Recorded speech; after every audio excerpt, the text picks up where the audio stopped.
welcome in, guys, to kind of a depressing Hawks Eye live stream post-game show.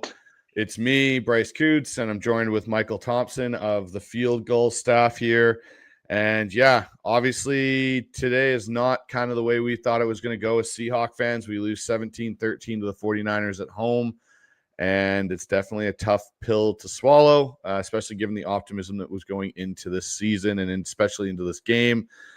Mike, we'll kind of get into all of it, but we'll start with you right now. How are you feeling after this one? Just honestly, like, incredibly disappointed. Like it just feels like such a I don't want to say it's a must win. It's not a must win. Like, so like for the people that are saying the sky is falling, there's a long season left to go. But to lose the way that you did is probably more disappointing than the fact that you created yourself an uphill battle after the first couple hours of the season. So like, you're already in last place. You're a game behind everyone. You lost a home game to your division opponent, to your rival that has now beaten you 4 years in a row at your home stadium. That sucks. Probably what's even more disappointing is that you're now 1-8 at home in your last 9 games. I feel like we're almost getting to the point now where, like, back in my day, the Seahawks had a home field advantage. Just kind of the conversation you got to have at this point. Like, we're nearing like a half decade. Honestly, since like 2020, when we didn't have fans there, is like the last time we had a successful home schedule, right? Or a home record. And that just sucks, man. I understand home field advantage is something that's slowly going away throughout the NFL. We're seeing it right now with what the Ravens are doing to Buffalo. But like, even then, there's something about it, right? And this is a franchise that has been built on a home field advantage. So that's incredibly disappointing. And then there's the factor of, you're probably in one way never going to see the best version of Christian McCaffrey than what we saw today with his health this season. But at the same time, like, that was not the best that we've seen Trent Williams. That was far from it. That's probably the most inexperienced we're going to see that 49ers defensive front, that defense in general. Let's see, obviously, how health goes. You lose Kittle after he just cooks you on the first drive. We never see him again. His security blanket, Juwan Jennings, is gone right when the game started getting into crunch time, even before that, a little bit before that. And so you had all these, no Brandon Ayuk, you had all these things going for you, and then you let a freaking fifth string tight end and yourself tripping over yourself get in the way of a game that, like, just feels, when you look at the talent advantage, it almost feels like maybe it's not a literal must win, but man, it's freaking embarrassing that we lost that game because of the talent disadvantage. I thought early on it was clear the line of scrimmage we had an advantage of, and then that evaporated, probably because our defense was on the field the entire second half. And I feel like I'm rambling, but like, that you're not going to play the 49ers again looking as bad as they are, as wounded as they are. That's going to be a very different team if they don't, have the wheels fall off at the end of the season. And now that's probably a game you're going to have to go win if you want to get into the playoffs or more. And obviously we'll see how things go, but it's just, I'm sick and tired of losing at home. It's very concerning. And I'm sick and tired of losing to the 49ers in the manner in which we are losing to them. And it's just a sour, bitter taste in our mouth heading into after what was a really fun preseason.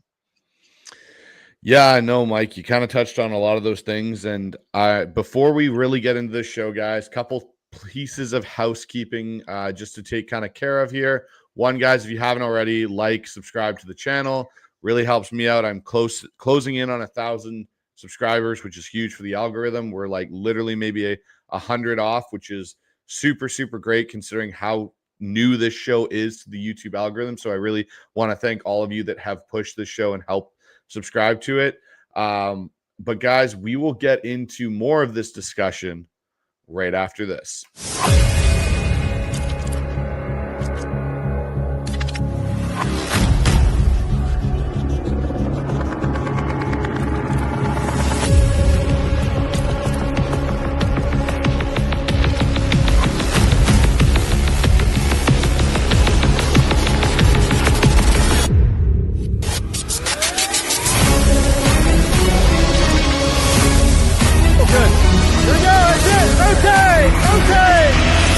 End John Crabtree.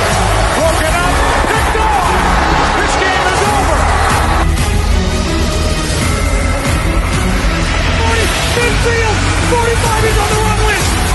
Pushes him at 35. Look at him go. He's down to 20, 15. He could go. He is going to go. Touchdown, Seahawks. Oh, my word.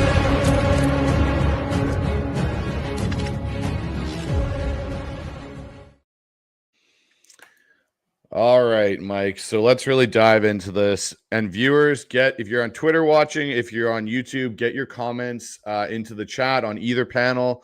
It will come through to us. But for everyone out there, just guys, really, get your feelings out there for me and Mike. We'll be doing a bit of a Q&A. The show probably will go for an hour tonight. But Mike, let's talk about the one thing. We talked all offseason, and Clint Kubiak and Mike McDonald preached it all offseason, the acquisition.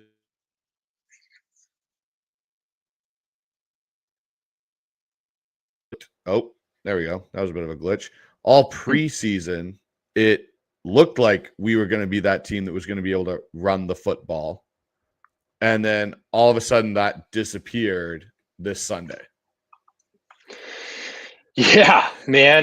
That Chiefs preseason game feels a lot farther away than it was now, doesn't it? It really does. It feels like that Ryan Grubb kind of situation where, hey, look at that great drive versus Cleveland. And then this, like, I feel like Clint Kubiak today, Mike, might have got too cute in some respects with what he wanted to do. Just looking at the stats here, 26 carries by the entire group. That's counting, obviously, AJ Barner's sneak and Jalen Milroe. And it was 84 yards, 3.2 yards a carry. That is a grave departure from what we saw in the preseason where we were rushing for 200 yards. Charbonnet had 2 more touches than Kenneth Walker. He had 12 carries for 47 yards and almost 4 yards a carry. Kenneth Walker, 10 touches, 20 yards. And I feel like the conversation with this run game needs to be a couple of things. One, I think they were way too heavily focused on outside zone, as much as that, and the wide zone, as much as that is kind of the base of this offense. You were killing San Francisco going right at them inside. They didn't really have an answer when you did some, zone with a bit of pull to it and a couple of those other things. And then you got, to the point where you went completely away from it and you started trying to throw the ball more. And it was like, and we'll get to that in a second here, but I was so stunned with even the formational decisions. Like, there was so much gun today in a lot of ways where I was like, part of this whole offense was under center, 2 tight end, bootlegs, those type of things. And we didn't see that. Like, was I missing something watching this game, or did you see a lot of the same things? No, I 100% agree. I feel like that first drive, you were like, all right, this is a continuation. We are going right at you. We've got our play action if we need it there, but like, we're getting 4 yards. Like, we're not busting one out like crazy, but like, it just looked good. And then you had the nice pass to Jackson Smith and Jigba for 18 yards. You had that nice run. And then all of a sudden it's just like, I feel like against the Chiefs, again, we keep going back to this game, but like, that looked like 2018 49ers with Jimmy Garoppolo, Mostert, that whole gang where it was like, we're going to be under center. We're going to run it either right up the gut with our guards, or we're going to do our wide zone, or we're going to bootleg you. And we're just going to do it until you stop us, which is what happened against the Chiefs. And again, it's a preseason game, but then you start doing that. And then all of a sudden out of nowhere, it caught everyone off guard. It caught Joe Davis and Greg Olsen off guard. All of a sudden Jalen Milroe goes in the game. And side note, like, not trying to literally or figuratively belittle him, but by the way, he looks a lot smaller when he's surrounded by a bunch of NFL starting guys, by the way. That looked more like Russell Wilson than Lamar Jackson, just size-wise. But anyways, and then you just run him right up the gut for a short run. The timing felt weird. I didn't know if they saw something. I don't know if Mike said anything in the postgame or if Clint said anything in the postgame about that play. But that was it for Jalen. So that was a really weird moment. It just took the flow out, which is something I think all of us were very concerned about is, hey, if you don't get a nice run here on these Jalen Milroe plays, it's going to feel weird. And it took them out of the game. And then you just had the play action. It didn't really work. I think it hit Bosa's head or something when Darnold threw the ball. And so that just was like, man, we kind of felt like we had a nice play action pass to Jason. We had a nice little run there. Charbonnet looked good. Kenneth Walker looked good. And then it just was like, all right, well, I guess we're punting after we thought about going for it. They go down, have literally the exact same drive that we saw a couple years ago in week 1 when the Rams just methodically just cut by 1,000 paper cuts and scored a touchdown. I was like, oh my gosh, are you kidding me? Is this going to happen? Part of that was that horrific roughing the passer call on Leonard Williams, and that really sucks. And then we like, all right, cool. Our offensive coordinator knows what he's doing. We go literally right back to what we had done against Kansas City, what we had preached all summer, all spring, all fall, is that we are going to run the football. We're going to play with this attitude. This is the style we're going to play. Literally, we're taking Shanahan's like birthright and we're taking it from him. And we did that on that drive. That drive, I think that was 35 yards rushing on 11 carries. Doesn't sound like much. That was the most physically dominating and intimidating 35 yards and 11 carries you will ever see. I think that's what I tweeted out, because it just looked like, hey, we may not break a 40-yard touchdown run, but we're going to get first down after first down after first down, and you're not going to stop us. And it led to Charbonnet, who looked much better in this scheme, I thought, today than Kenneth Walker did, which is something we have all thought the whole offseason. And we just rammed it right down their throat, responded like a playoff team, like a team that has high aspirations this year. It was like, all right, cool, game on. And then do you think we ever got back to that ever again? I don't know. I think you can make a case. Was at the penultimate drive when we got an interception and we got a couple first downs running, and we got the ball down to the 1, which we'll talk about that later. But that drive set the tone. That's the drive. That is what we all signed up for this season. And we saw one drive of it, and then all of a sudden it's like, oh, we got to get Kenneth Walker back in the game. We need, like you said, we need to start going more outside. Like, you drafted Gray Zabel for a reason, right? Like, he grew up with Sundell. Like, you have him starting over Oluwatimi for a reason. It's for that inside game. And yeah, I thought Bradford didn't look good today. I really didn't. But like, I think they just gave up so quickly. And then in the second half, the play calling was just wild. It's like we gave up going under center, and then we gave up running inside. And then it was like, okay, well, we're going to give up running, and now we're just going to throw screen passes. And they were horrifically designed screen passes. And you just saw, Sam Darnold never got into a rhythm. There was no bootlegs with the easy out to the tight end. Where was Arroyo? Where was Barner? Like, just nothing easy. Where was Cooper Kupp going over there? And again, there was little mistakes here and there that we'll talk about that kept things from getting into a rhythm, which is what this offense is all about. But at the same time, it's like, this isn't Clint Kubiak's first game calling an offense, and that's not a defense that he's not used to. Like, he's familiar with Saleh. He's familiar with that scheme. It just, again, it's not the sky isn't falling. It just was incredibly, I feel like that dad, like, I'm not mad. I'm just really disappointed. It's kind of, I think, just the overwhelming theme right now. Because it was a gettable game. It was a very gettable game. And the thing for me, when I look at Clint Kubiak in this, is I feel like he almost got, like, when I say too cute, is like because of that factor. Well, Robert Saleh knows me, and Kyle knows what I liked, and all these different things. Mm-hmm. Okay, that's fine. Go do what you do best. Line up and go do what you do best. Don't try and almost get out of that because you're worried they're going to know that's what you do. So they're going to, like, have your counter punches built into it, but go do what you do best. And that's where I felt like that was a miss. And, like, you look at the third down today, 7 of 14 for the Niners, 3 of 10 for Seattle. Like, you're not going to win a football game with 3 of 10.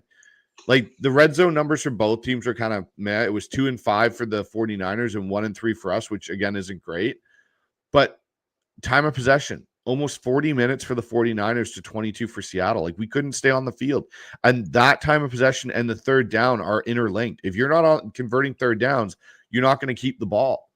To me, there was just, it felt, there were moments where it felt like it should feel when you watch this team with the defense and the offense working, like that second drive of the game, we go right down the field, boom, boom, boom, and that's how it looks. And I know there's going to be a lot of people that are going to be out there saying, oh, we should never have got rid of Geno Smith. Sam Darnold is horrible. And I didn't think Sam was horrible today. I think the play calling didn't help him in some aspects. Nobody was getting open outside of JSN. And then when they did, they didn't hang on to the ball. Cooper Kupp dropped something he should never drop. Like that one slant that he had, or I guess you would call it a stick route option. Yeah, that Cooper stumble. Kupp, like he catches that. We're first down. We're still moving and things are going. Like he looked out of sync today after how good he's looked in training camp. And Horton was just like invisible. Like he just went for a run, a jog down the field, and kind of like if you're going to use him as your deep threat and you got rid of MVS because, hey, Torrey Horton, then use Torrey Horton. I think this is the other thing I'll say. I really, and people may think I'm crazy with this and may give me flack in the comments, and I don't really care at this point. But looking at how this offense is when it's effective and the blocking that's so crucial on the edge, Jake Bobo was missed today. Jake Bobo's blocking ability was massively missed today in a lot of areas. And I feel like that them having just Cody White, Torrey Horton, Cooper Kupp, and JSN, I think you saw some of that kind of those issues pop up, I should say. For me, there's one other thing in this run game is, again, to your point about Jalen Milroe. I said on me and Dan's hangout show yesterday, I personally, if I had been the OC, I don't know if I would have activated Jalen Milroe. I don't know how to use him yet in this offense. Like, what has the 49ers put on tape that you can look at and go, hey, this is a great area for us to use Jalen to attack them because they don't do this well versus this.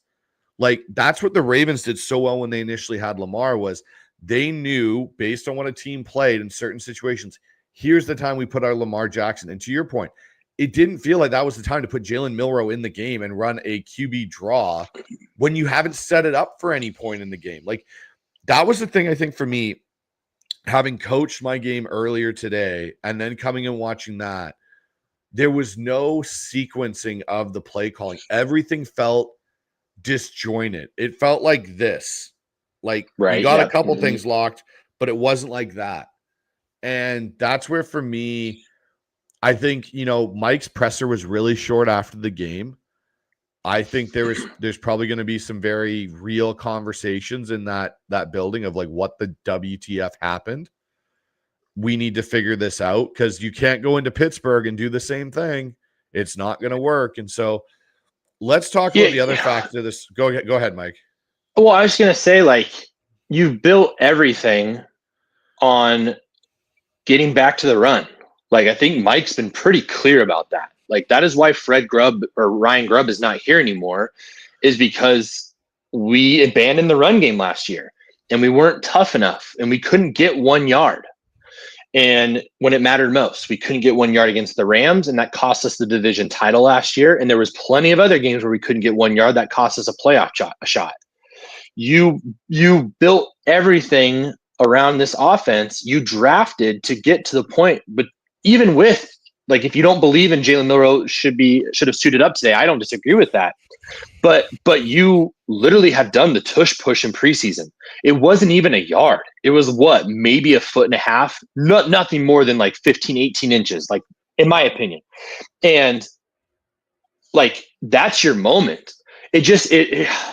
Again, I don't want to make this a bigger deal than it is because it's one game and we may rattle off we might go into Pittsburgh and kick their ass and rattle off a nice run here. But at the same point, you said that is why you got rid of Ryan Grubb. And then the moment where the game is on the line, because if you get that first down, you bleed them of their timeouts. And now it just completely changes the game. And now you're first and goal, or you're pretty close to first and goal again. It's just a completely different game. And now you've psychologically said, we're going to get that yard. Yes, I know it's a tie game. And I know Mike said I wanted the points in my defense on the field. And I understand his defense had played really well, right? He was also 2 bad Brock Purdy throws and 2 weird situations with Jake Moody from them potentially scoring even more points. And this game already have been out of hand, despite the feeling that we feel that Seattle played well enough to win that game, right? If you don't believe you can get a yard in week 1, it makes me really disappointed and frustrated that Mike didn't believe that they could get that, because it is week 1. The season's not on the line. Go get that yard And whether that's Sam in a QB sneak, whether that's what was it, Barner did a QB sneak earlier in the game or something like that, whether that's Robbie Oots, whether that is the tush push of Jalen Milrow, whether that is giving the ball to Charbonnet, which again, 12 for 47 is nothing to write home about, but he ran hard and he broke tackles and it took multiple guys to bring him down. You go get that first down because you believe that you are building a championship roster, and championship teams that are 1 yard away that far down the field are not kicking a field goal. And I don't know if that's a defensive coach or what, but I thought that was just, it left a lot to be desired. And it really, I think that's one of the first moments I was genuinely in the first full year of McDonald that I was genuinely stunned and disappointed that he didn't have it in him to go for it there. That's just my personal opinion. Yeah, and to be honest with you, Mike, I was kind of disappointed there he didn't go for it. And to speak of a name that really I didn't feel the impact from was Robbie Oots. I didn't feel the impact of having a fullback. Like Kyle Juszczyk, you felt the impact of Kyle Juszczyk. Absolutely. I didn't feel the impact of Robbie Oots after what I felt they were going to do with him in the preseason. It's like for some reason they got out of their own thought process and ideology of this is what we were going to do, and they went, okay, it's week 1. The 49ers know what we like to do on offense because Clint Kubiak was the pass game coordinator. We're going to do all this other stuff, and it's just like, no, like go do what you were doing. And so let's pivot to this, the passing game. It was JSN or bust. Well, realistically, but JSN, and if you're a fantasy owner and you had JSN, you got 20 points, I think, out of today, so congratulations on that. But again, like JSN, we're talking about 9 catches for 124 yards, but where was Arroyo? Where was Barner? Where was Oots? Where was Horton and Cup and Cody White? Like, you can't tell me you can't scheme them open when you did it in different points throughout the preseason and so on. 100%. And to me, watching that, like, again, they got into too many drop back pure situations. That puts pressure on Sam Darnold, which we know is an area where they can't do that.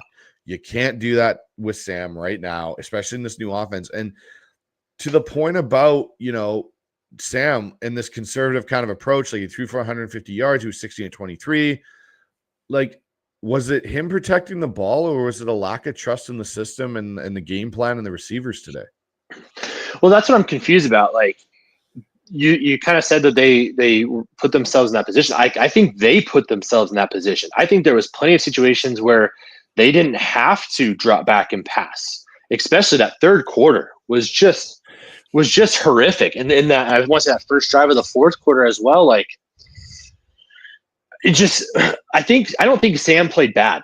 I think he missed that wheel route in the first half, and you can make a case that JSN got just bumped a little bit and it threw off the timing. And he probably, more than I did, he probably felt like he wanted to fit it in the bucket and probably threw it a little bit a second too early when he did have time. I thought he had a clean pocket for the most part. Obviously, the game ended on a weird play. I'm trying to think of the last time I've seen that happen. Let alone to end the game. And I think you saw it. What was he, 4 for 7 in the 2-minute drill for 82 yards? And then what was that, 68 yards for the rest of the game? Like, that's cool that he can do that, but it's also a problem because that's not the way this offense is based. We're not going to be running no huddle offense, right? We're not the 90s Buffalo Bills. But again, I just thought the play calling was so much east and west. The run game was so much east and west. Whereas again, I thought Kenneth Walker had a few moments that he looked good and he looked decisive, and I think they clearly know what he prefers to do, and so they're trying to cater to that while also keeping the system. But at the same time, he still had those moments where the hesitation just created those second and longs. And I think there's one thing to remember here, as I feel like I'm kind of the negative person at the moment, is this is a group that hasn't played together.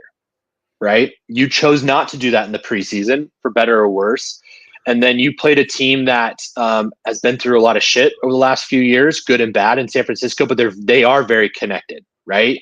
Like Purdy and Kyle are connected. Saleh has been away, but like that defense has always been his defense. They've always been loyal. There's just been placeholders until he came back, essentially. Very good ones, like D'Amico Ryans, but I feel like, I think you and I talked about this in some of your shows, is these first 2 games really stressed me out because I did feel like it just was a tough environment and a tough situation for Clint against his mentor, Sam against the Niners defense and Fred Warner and all that he provides and does. And now you're going to go to Pittsburgh and play again. It's like an all-star team of the mid 2000s or the early 2010s, but it's a lot of name recognition. It's a tough place to play. Like, I think I kind of said, if this team loses, the first 2 games, I wouldn't be surprised. And then I could see the offense start to take off. But again, it goes back to, that was a game. There was a lot of situations where you could have done something. Like, I feel like there was a lot of situations where was the bootleg? Where was it? Where was Oots? Like you said, where was the rollout to Arroyo? Where's the rollout to Barner and stuff? Like, where's the easy, quick throws to get Cooper Kupp in a rhythm? Again, it almost felt a little bit like Ryan Grubb last year in the sense that all those passes, JSN looked amazing. Okay, the fumble sucks. They probably score, and the game probably gets out of reach if JSN doesn't fumble that football. But you throw him the ball, what was it, 12 times, 11 times? You're asking him to do so much and create so much. Like this, those are the things that are going to happen sometimes. You don't have Jake Bobo in there blocking in that bubble screen. Maybe JSN gets a few more yards and is able to get down and doesn't get clipped from the side or behind or whatever that play was. Again, I'm not trying to say JSN's the reason why we lost. He's the only reason we were in that game for what it's worth. And he looked like a true number one. But you're not the Detroit Lions with Calvin Johnson where you're just going to throw him the ball 16 times, 17 times a game and hope for the best. Like, that's not JSN. You have to get Cooper Kupp involved to soften up and open up the intermediate. You're essentially, I thought Darnold played really well. He maneuvered the pocket. I don't know if he took a sack. I think he unless the fumble was it. Is that fumbled considered a sack? I don't know. That would be considered a sack. Yes. Yeah. So again, I thought he did a good job of evading pressure. He looked mobile. I texted Dan or before halftime, and I said he looks like Alex Smith, like Kansas City Chief Alex Smith, and I meant that as a compliment. Like that is the quarterback that with a good team you can win 12 games. And I thought, watching that game, I says I can see the breadcrumbs of a 12-win team. We probably need to let Mike here. Can you hear me? Sorry, Mike. My reception just did a weird thing. I don't know. Oh, you're good. But okay, so I was just saying, like, basically, we have to give it time. It just sucks that we gave away some easy stuff, and I feel like Clint Kubiak got cold feet for about 20 minutes in that game. So the interesting thing for me too is when I look at this situation, and they got all the way back down the field though, and that's where when people are saying the sky's falling. Where this is like they still were in the position to win the game with 30 seconds left, and Sam got bumped, ball comes out, shit happens. But I think the frustrating part, and I'm going to pivot to it a little bit off of the pass game and the offense, was this defense was good, not great. Yeah. And I'm going to say this right now, and people may not like this. That is why you do not pay Reek Woolen at the end of this year. That is why you don't pay him the money that he is going to want to command in free agency. If he wants less than what guys like Lenore and that have got, then there's a conversation to be had. But you do not pay him to be your number one corner and shut down corner when those mental lapses happen. And that has been the issue since his rookie year, is the consistency. Like that ball in the end zone should have been his. No questions about it. It's embarrassing. Like, go get the damn football and make sure that receiver isn't going to get the damn football. Like, Purdy throws that almost like he's throwing it away. Like, it looked like it. It looked like it. We almost got him. Yeah. Yeah. And so, like, but when I look at this,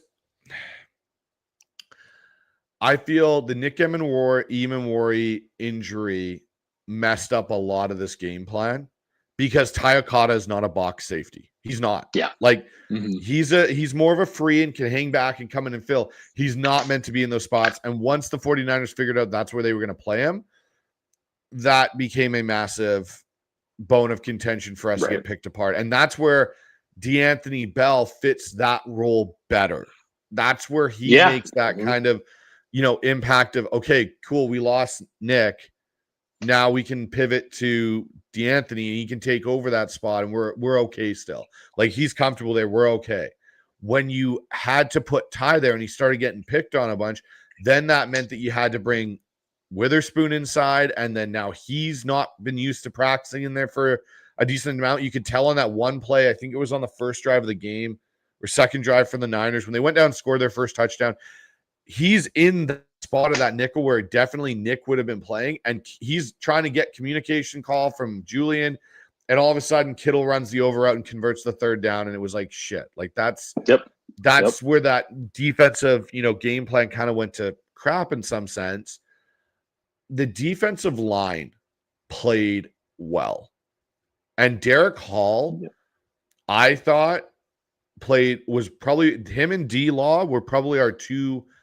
And Leo, Big Cat, had some great run stops, but watching Derek Hall drive Trent Williams back on a bull rush was impressive to see. Yeah, 100%. I thought Derek Hall, and that was one of my hot takes, like bold takes for this season, was I thought Derek Hall is the reason why Boye Mafe plays on a different team next year. He has a bull rush, and it was so clear to see today, like, I feel like he's maybe starting to evolving above Mafe and stuff. And yeah, it was a good performance by the defensive line. I thought, considering you're playing against Shanahan, that was a good rush defense. I don't know if we were on the field a lot. And I feel like last year we looked like a knife going through hot butter by the second half because our offense couldn't stay on the field.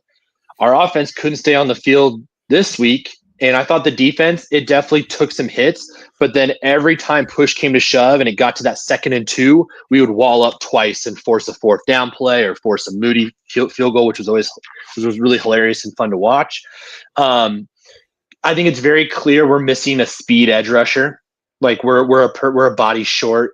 I thought there was a lot of times where Purdy wasn't got into his shortstop feet where he was able to move around, and obviously that last touchdown is the perfect example of it. He was able to get something away, and whether you and I thought he was throwing it out of bounds or not, something crazy happened because we couldn't get that final pressure. I thought we got good pressure on him. Greg Olsen talked about it. We pressured him a lot. We got after him, and I thought we did a good job. This is a top 8 defense. Like, if we don't make any trades in the middle of the season, this is a top 8 defense, which means you're going to be in that 10 to 12 win range, assuming your offense figures out how to play, cohesive football and does what it set out to do, then everything you want is still in front of you, that's a good thing. Again, how many times we were 3-0 last year and we missed the playoffs, right? Like, this is a journey, right? The destination wasn't week 1. I thought you nailed it with Witherspoon. I thought he played a little slow today, and that makes more sense that it could have been Eamon being out that messed things up. But I noticed probably 4 different plays where he was just late to reacting, and I think he's a really good player, but you don't want to see that from your number 5 overall pick, right? Like you're hoping to get that all pro level of play and stuff, and that was a little frustrating to see. And then again, I mean, let's talk about it, right? Like Riq Woolen had some pretty hideous, horrific highlights, lowlights last year in big games and big moments where it looked like he lost where he was on the field. And then we saw that on that Ricky Pearsall catch. I mean, he clearly just got bit, turned around. It just was a brutal looking play. And then again, like you said, just like sea of hands, man, go up there and knock that 5th string tight end out of there. Go get that ball. Go. Honestly, reminded me a lot of UW Texas, the Sugar Bowl. Like, oh God, yeah. Yeah, he didn't even try and go for the pick. He just said, screw this, man. I'm throwing this to the freaking, I'm throwing this from New Orleans to Baton Rouge. I'm getting that ball out of there. Like, that's all you had to do, Riq. And then force a field goal, which who knows what would have happened with Moody. And now you've got 90 seconds and 1 timeout, and you're getting the ball probably at the 35-yard line. You need 2 first downs and you're in field goal range, essentially. I think Ernest Jones had a good comment where he politely acknowledged what happened, but said he still he's got his back as a teammate. But like, at what point do you just say enough's enough and you bench him for a game or you bench him for a quarter or something? Because I thought Spoon looked fine when he wasn't trying to organize stuff overall, and I thought that Job looked good, right? Like, I thought our Julian Love looked like an all-pro safety today. He was all over the field. He was doing some good stuff. Like, you don't have to rely on Reek Woolen if that's how he's going to play when it matters most. Like, and that sucks to say because he's arguably the most talented player on the field. But you cannot continue as a franchise and as a defensive coach to let someone make those mistakes. That cost you the game. Like, I know there's a lot of things that cost you the game, but that is a very clear, you cost us the game there. There's not much more I think you can do to defend Reek Woolen in these situations. And it's, I think he's a phenomenal athlete, and I think he, has moments where he makes great plays like he did last year. Like when he's in trail on man, he's probably one of the best corners at being in trail and man on over and under routes. Yep. But when it comes to playing within the scheme, when it comes to playing aggressive, and I think, knowing where and when to do things, Reek Woolen struggles. You can't pay a guy in that situation. Like, that is where the money that you want to pay that corner makes that play and knocks the ball or picks it off and, doesn't let a fifth string tight end basically win the game on a throwaway ball. But I think the defense is in a good place. I will say I think Tyrese Knight's still not 100%. I think that's one thing that stood out to me. And the amount of times I saw Drake Thomas sub into the game was very interesting. I feel that Nick Eamon-Wari injury threw a lot of what that game plan was out, because I feel like Eamon-Wari covering Kittle would have been a bit of a different matchup, especially early on. I think there's a lot of things there that would have potentially changed on the defensive side had he been able to finish the game. It sounds like it's not a high ankle sprain, which is good. I think he basically just got rolled up on by Leo, and he just kind of flattened his ankle and twisted it a bit. But, you can't say much more other than that collapse at the end there. Like, and so, Mike, let's pivot a little bit. Coaching. Conservative in the game's defining moment. Like, to your point earlier, Mike McDonald, I don't know if it's a lack of trust in his offense. He could have PTSD. Let's be brutally honest here. From what occurred last year with all the short yardage and I know we're going to talk about it in length probably tomorrow on our show. Yeah. But it's going to be a big part of my article tomorrow. Is, you talked about all these things you wanted to do and then not to go and do it. And to your point, like, you're in a divisional playoff game, and not to do it now when it's week 1 of the season. What's going to give you the courage to do it when it's week 16 versus the Rams and it decides the division potentially? Like, right. You have to have that inner conviction gut to be like, and conviction to be like, I'm going to go and get this. Like, we're going to go and get this, because on a flip side, I've seen in our comments, what does that message send to the team, to your O-line, to all those guys being like, hey, we're playing the Niners. And you listen to Ernest Jones and Julian Love talk post-game. This game meant more. You can tell by the way that they said some things, like, we've been thinking about this matchup all offseason. Like, we let it go, basically. Like, you listen to JSN talk about it. Like, he honestly believes if Sam doesn't have that fumble, they win the game. Like, that's how much conviction you had from the players. So then on the flip side, why didn't the coach show the same conviction on a 4th and 1 to go win the game potentially at that moment in time? No, I think, again, I'm a big Mike McDonald guy. I believe in him. I think he was the right choice. I think we were very lucky to get him as our coach. But this is the risk that you run sometimes with these defensive coaches, right? We saw this with Pete forever. Does Sean McVay go for it there? Hell yeah. Does Kyle Shanahan go for it there? Hell yeah. Like, and that is what you are going up against, not just in the NFL. Specific here, Mike. Hold on a second. Kyle Shanahan's probably going for it because he doesn't also trust his kicker to kick anything inside the 30-yard line. Fair, absolutely. But like it just goes back to I don't again, you can say, hey, you were tied, you weren't winning, right? And so like what's the difference between being up 6-3 and whatever and such? But like again, you acknowledged the problem, Mike. You fired Ryan Grubb. Like you brought in a whole new staff because you wanted to run the football, because you wanted to get 1 yard when it mattered most. You talked about packages for Jalen Milroe because you wanted to get some rushing. You want to be able to convert, to control the clock, right? Like, and you just, when it mattered most in week 1, you took a step back and instead of pushing out your chest saying, no, we're going for it. We are the Seattle Seahawks. We are a championship franchise and we're going to go get 1 yard because we're sick and tired of the San Francisco 49ers coming into Lumen Field and beating us. And instead you said, I'll take the points and I want my defense on the field.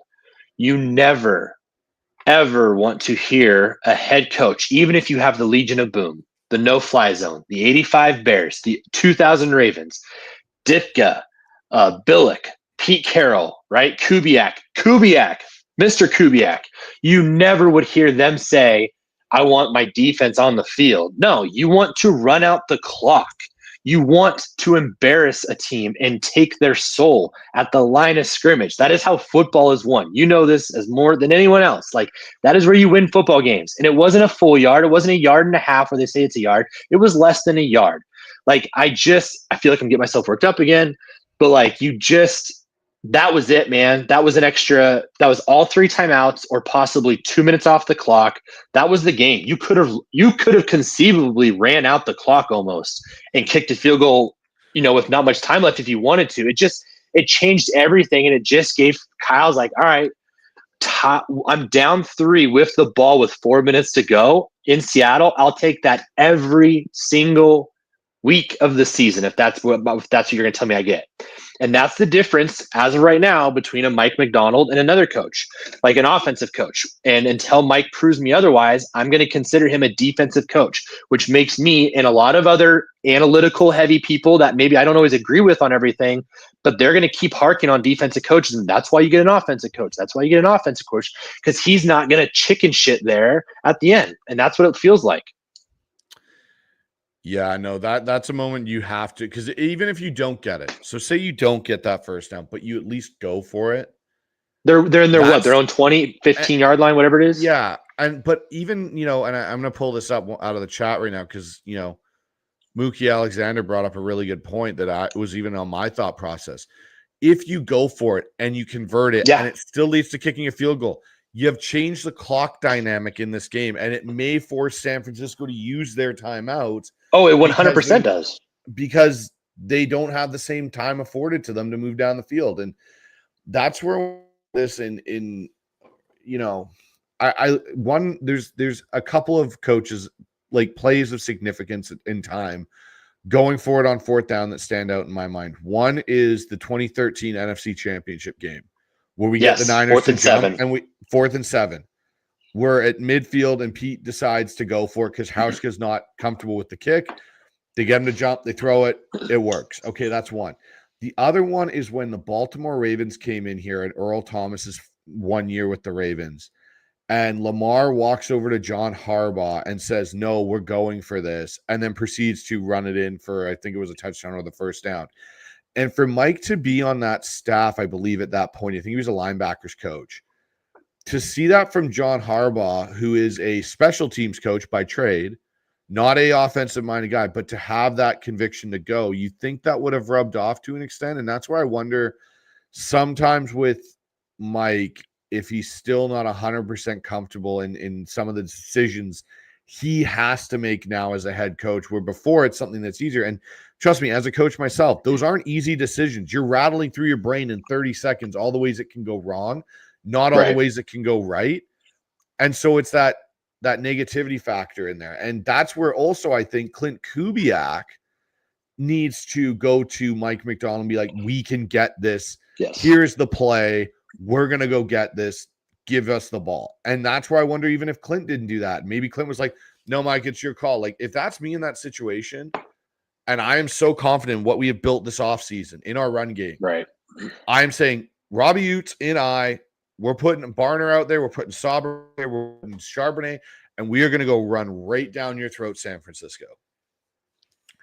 And I want the touche push there, whether it's Milrow or not, like just in or get your fullback in there. Like just there's so many things you could have done to just like it goes back. It's much bigger than 0-1 and 1-0. It really is. It's as a franchise, as an organization, we want the yard and we're going to take it from our big brother, because that is what they are right now until we prove them otherwise. Like, yes, it's cool we won a game last year at their place when they were half zombies, but like it's much bigger. It's the principle of the matter than like the moment and the time and maybe, and like you said, I think you might have nailed it. Mike might have froze. There's no other way around it. It's very possible that could have happened. It just, I think there was 3 minutes and 15 seconds left at the 19-yard line. Like, go for it, man. I agree with you, man. I agree with you. Sorry about that. There's someone in this chat that's just messing with a bunch of stuff. So sorry about that, guys. I apologize for that. But overall, Mike, I don't know if there's a way that this one will ever not sting. Like, it's going to sting. We could theoretically still finish the season, as I predicted earlier, going 13-4. This isn't the way I had it on my season prediction, but it still would sting for me, even though that this is a game you had to kind of have. Like, for me to make this sting less, we'd have to only have 2 losses going into the bye, if you know what I mean. Like, yep. This is one of those ones where I feel like you let a team that you should have beat off the hook. Like, the 49ers were beat up. They were beat up. Like, it's funny when I think back to an extent. I think back to those years when we had, 2016 Russ, when he sprained his ankle and we went into LA versus the Rams. And we lost that game on the Christine Michael fumble. Mm-hmm. That felt like this type of game, but we lost in both situations where the teams like the Rams and the 49ers win. We never seem to win those games when the other team is, we're in these dogfight kind of, like, we just don't seem to finish like we should. And that's the one thing I came away watching this game, and I'll watch the all 22 when it comes out, potentially on Tuesday and see. But the biggest thing for me is I'm going to hone in on is what the heck went wrong with this running game. Yeah, I mean, it just you I think I get a little worried. Again, it's early, and I think a double-digit win season, the playoffs is still on board, but I think you kind of nailed it. Like, those are the games that the Shanahans figure out a way to win. Those are the games that the McVays figure out how to win, and we're the ones that are figuring out how to lose these games when it looks like we're home and we have a health advantage. And it's like, man, how are they going to move the ball? And then we literally just let them go 7 yards, 6 yards, 4 yards, 7 yards, 6 yards, 4 yards. And that was just so frustrating to watch. Like, again, we'll see what the end product looks like going forward, but it just, again, it's not a must win, but you nailed it. It's not a must win, but this was a game you had to have, if that makes sense. Like, and you lost it, and now you have to go find win somewhere else. But again, bigger picture, why can't we win a game at home? Like, I'm sorry, but like, I don't want to hear of any podcaster or blogger or reporter or anybody talking about, hey, let's keep the stadium Seahawks colors. Let's make sure it's the home crowd. No, win some football games and the home team will come back. And I think all that is great stuff. And I'm not trying to discredit what people are trying to do, but it doesn't mean a thing if you can't if you can't send 65,000 people home happy, right? And 1-8 at home. Bryce, did you ever think since Holmgren that you would ever hear that? 1-8 at home. Like, I would have assumed we had done something horrific, or someone snapped their leg, or like ownership got sold and we were being run by, like, I don't know, just 1-9 at home, it seems like just a bad dream. And like, I don't get it. I don't understand how we got to this point where we fold in the biggest moments at home. I'm tired of it, man. So on an unrelated Seahawk note, I don't know how many of you guys in the chat, I can see some of you commenting, the Buffalo Bills came back and beat the Ravens. I have Josh Allen on my fantasy team. So while we've been doing this, my phone's been going boom, boom, boom, boom, boom, boom. And I was like, this is good. This is good. This is good. Football related, or just like NFL related, that you want to talk about a game that has ramifications going forward, just like the 49ers Seahawks game might for the division. That might be the difference in the divisional or AFC championship being in Buffalo or in than Baltimore. Right? Like, you want to talk similar thing with Baltimore, right? I think we all agree they might be the most talented team, and nobody knows how to figure out that read option between those two, except it sounds like Derrick Henry fumbled in the last minute or so, or the last 2 minutes for that game. But like, they have the same problem too. They just cannot beat the Chiefs, and they cannot beat Buffalo for what it's worth. And so it's just on the road. And so it's just an interesting, like, we all have our own problems and stuff. And it's just, but man, Josh Allen, unbelievable. What was that? 4 touchdowns, 300 yards, almost 400 yards. Like, gosh, it'd be fun to have him as a quarterback. But oh yeah. All right, well, let's do this. We got a couple of these comments I've started through this process, and we'll get to them. We'll wrap this show up here shortly, everyone, and let you get back to your Sunday evenings. But first one out of the gate, Mookie was making the joke earlier, and Mookie Alexander, appreciate you being here, man, our boss over there at Field Goals. But he goes, the 13 that Bryce meant was the points scored in week 1. Not true, Mookie. They still have they can only afford 3 more losses. I still have my 13 win projection still out there. I'm still sticking to it. I don't think the sky's falling just yet. So I'm probably the more optimistic of the group. I definitely think there's issues. I won't disparage that. I think that's definitely something that's true. I think, though, as we've seen in the past, they can right this ship and get it right. And I don't think Mike Macdonald's going to let this go as he did last year. I think this might kick things into high gear sooner for him to change things. But anyhow, Mookie, appreciate you always being in the chat. Hey, how about the Mariners scoring more than the Seahawks today? How about that, huh? Yeah. No, really quick. But remember, we looked horrific against the Rams 2 years ago at home, and then we went into Detroit and dropped 40 on them or 30 something on them.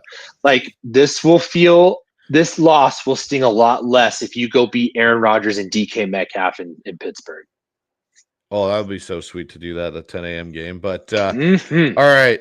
All comes in. He goes, I'd like to be on a fly on the wall in the Mike Macdonald's office. Yeah. His press conference was really short after the game, guys. It was not a long one. No. I'm going to be very interested to see what Mondays is going to be like tomorrow, which will, I think, give us a more in-depth look to how he's feeling and how they handle this going forward. And we'll get some injury updates, which I'm sure will be key too. We got Lanny in here, goes, felt like Ryan Grubb part 2. And I agree. Like, there was a lot of it that felt Ryan Grubb-ish in today's game, which wasn't a good thing. Metal Dragon comes in. He goes, we're going nowhere with Sam Darnold. Gino made Darnold look like hell today.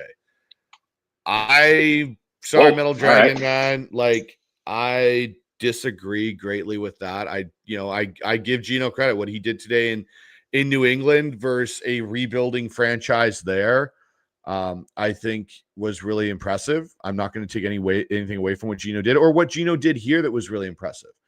But I don't think Sam Darnold looked like Sam Howell today. I think that's a massive departure from what I saw.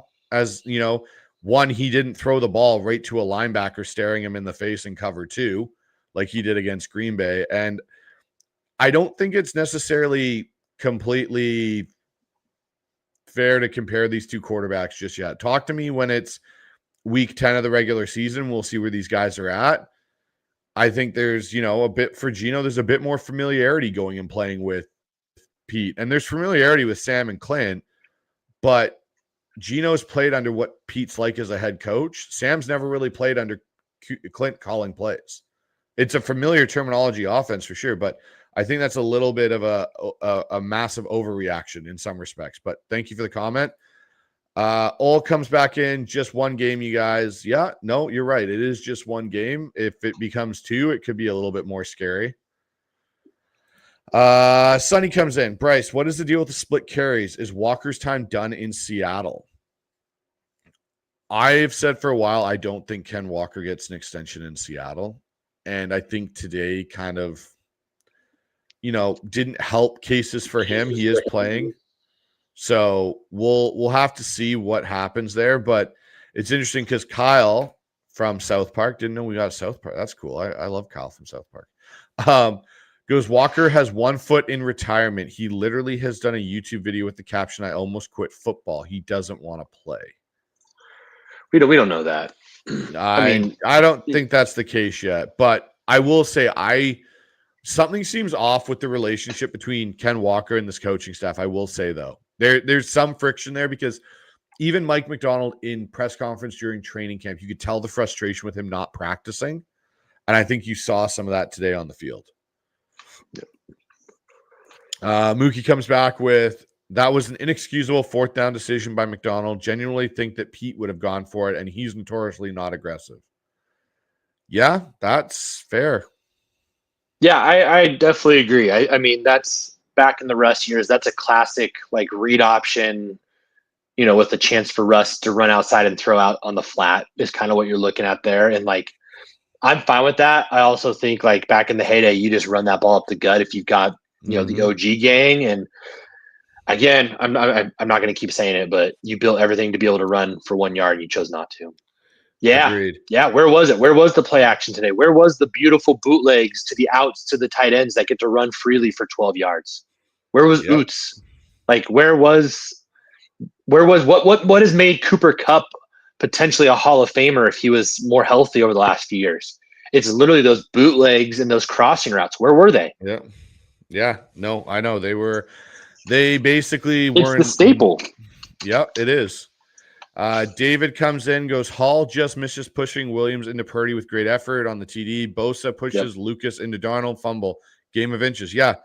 I've always been of the mentality there are 5 key plays in a game that'll decide the factor. And if you have the majority of those plays, you're probably going to win that game. And today, San Francisco had the JSN fumble. They had the Bosa fumble. You had the Woolen not knocking the ball. There's 3 plays right there that I think inadvertently contributed to them winning the game. Seattle only had the 2 interceptions, really, the Ernest Jones and the Josh Jobe one. Those sometimes can be the difference in this game. So Bryce, really quick. So it's 2nd and 4, 45 seconds left, and you're at the 9-yard line. 2nd and 4, you got 1 timeout. Would you have thrown there, or would you have run there, then called your timeout, and then had 2 passing plays to get the dub? You just ran for 1 yard, so you did just get stuffed because it was 1st and 5, and you ran for 1 yard. Yeah. I like the thought of throwing, but I'm throwing out breakers. I'm throwing stuff out, or I get my check down, which I think is what Darnold actually was trying to get to, was K9 on the check down. The reason is because if K9 catches it and slips a defender, he may get that 1st down, and then we have a timeout, and we're inside the 5 maybe at that point, right? Yeah, or closer. Yeah. And then we're basically playing kind of 3-down territory where I can still use a run because I can kill it with a spike. So I don't hate that. What I don't like is the design of what Kubiak was doing. I got to look at it in the all-22, but I feel like there was an opportunity to – one thing I wish he did more of was slide protect sometimes. Right. And that's what I didn't see a lot of. It was straight umbrella pocket protection. What sucks is I'm looking at the highlight really quickly here on my iPad, and you see that play is clearly designed. We're sending the out receiver to clear out that space for K9 on a linebacker, and if K9 gets that ball, he probably scores. But also directly in the middle of the field, JSN just ran a little 5-yard and then in route, and he is wide open. I'm not even joking. Yeah. There is nobody within 4 yards of him, and if Darnold just looks straight and literally again, the whole thing is he was drawing up and he got hit by Lucas, but like he literally could have just like flicked it like a basketball to JSN and JSN scores. Like you had two guys wide open and then you score with 35 seconds left. Like as pissed off as we all are about the offense and things that happen, you're right. You're that close to being 1-0, and Sam gets his game-winning drive that Gino didn't always have, and it just it blows. But that's the thing. Is the one thing I'll say is a bit of a silver lining here, and I said it to Mookie Alexander when we were texting back and forth. You didn't get blown out at home. This wasn't like Thanksgiving last year where when we wore our retros and they wore their 94s, we didn't get blown out at home. This wasn't a 27-13 loss. This was 30 games left and shit just didn't go your way kind of a thing. Fair. But Mookie goes in. I thought there were a lot of coverage pressures and messy pockets for Purdy. Yeah, Purdy threw 2 picks today. Purdy was under a lot of duress, which bodes well as something we've struggled to do with him. Playlist Trav comes in with too much shotgun. Agreed. Yep. True Drew Sports. Haven't seen you in here for a while, man. Good to see you in here. JSN had 124 the 115 overall receiving yards. Agreed. Like that needs to be fixed drastically. He goes, also, hey, Bryce, do you think bringing Milroe in on the first drive killed the drive? 100%. 100%. That threw that whole drive out of whack in what you're calling, because the problem is when you don't gain more than a yard, you're now, okay, crap. What am I going to on my call sheet? What was in my sequence there? Because that didn't fit the rest of the other plays. It throws everything out of sorts. So I totally agree with you there. All girls, hate to say it, but we needed this loss. I agree. I think there's some merit to that. I hate to say that, but it's true.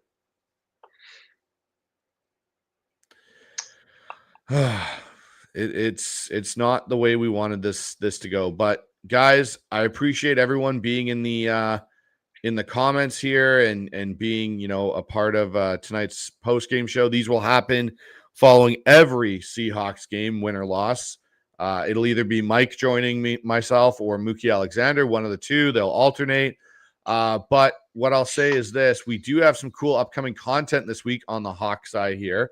First off, tomorrow night. Mike, what time is it again? I'm trying to remember. I think we're going to go live at 8. I think we're going live at 8, right? 7:45, 8, sometime around there. Yeah, 7:45, 8 o'clock. We have a new show or a new segment show, just like we have State of the Hawks with Mookie Alexander. Every Monday, though, we are going to have Seahawks Aftermath with myself, Mike, which is going to basically kind of hours after every Seahawks game. We're going to get together and we're going to basically let you guys, as well as ourselves, kind of go through what we're feeling after 24 hours, after Mike McDonald has his press conference, after we've been able to watch the game again and kind of see some things. Are there more things that come to light? And, what's the injury report look like? How did the rest of the NFC West fare? We'll talk a bit about that tomorrow night. So make sure you guys come on in for Seahawks Aftermath. It'll be a fun show with me and Mike. And then on top of that, guys, a couple cool guests coming on the show this week. We have Garrett Greenfield, coming on, football analyst on YouTube. He's going to come on, and we're going to basically break down this game and the Seahawks as a whole and what he thought, how they went through the preseason. Garrett's always awesome to have on the show. And then on Wednesday, we will also have Curtis Allen coming in, and Curtis is a salary cap guy. We're going to talk salary cap. We're going to talk how he's feeling as a fan, and I know Curtis is very in tune with what's going on with the team as well. So we'll have those two guests on, as well as my 3 keys to victory over the Steelers, which will be dropping later in the week, as well as the Wednesday also will be the live pregame show, which is always a fun thing. So make sure you guys have the like button clicked, the subscribe, have notifications turned on so you never miss it. As always, guys, I really appreciate all the support you guys have given the show and getting me back to where I can get this channel in the YouTube algorithm and out there for others. Let's all take a deep breath. Emotions are going to be high on this one. We've seen it from Mike tonight. They're definitely there. And let's kind of regroup, refocus, and see what this team can do when they go to Pittsburgh next Sunday at 10 a.m. start for us. So, Mike, any closing thoughts from you, my friend? Season's not over. like you said, there's definitely some things that we can learn from.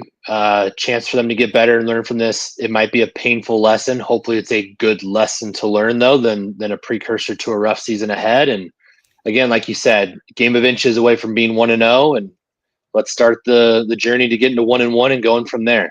But excited for tomorrow to start that show with you. I think it's gonna be a really fun season with you, and then I'll have my 4 Down Territory tomorrow morning out, or tomorrow for you guys to read, and I'll put some of my frustration into ink. So this should be good. And Mookie saved me here because I couldn't remember off the top of my head. Greenfield was a UDFA for Seattle. It's Greenlee. So, yes, Garrett Greenlee will be on the show Tuesday. So make sure you guys have it checked for that so you guys see that because it'll be a great one. But other than that, we'll get through this loss, guys. We'll do it together as a community as always. But until we see you guys tomorrow night, as always, go Hawks. Go Hawks.